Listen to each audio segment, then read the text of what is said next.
Here is your baby development guide for week 10, brought to you by Birth Announcements for Baby. Physical development.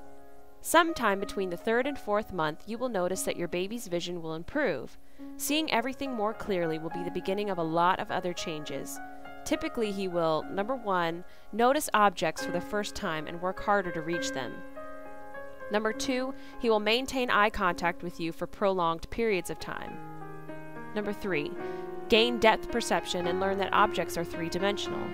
And number 4, he will become interested in smaller objects and patterns. Social development. Your baby may be able to sleep as much as 6 hours at a time by this point.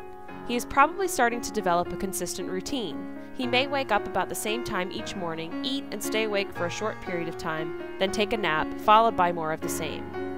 This isn't necessarily going to be true for all babies, however. Many don't develop their own schedules at all.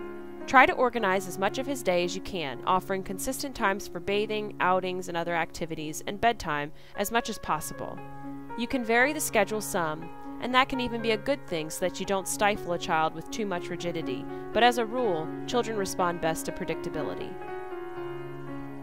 Intellectual development. Happily, your baby's inclination for crying is declining at this point.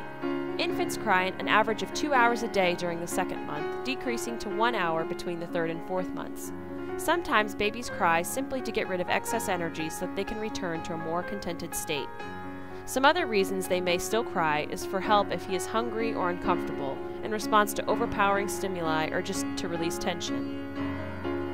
You will learn how to differentiate your baby's cries and judge his moods, but usually they are somewhat predictable in tone and pitch.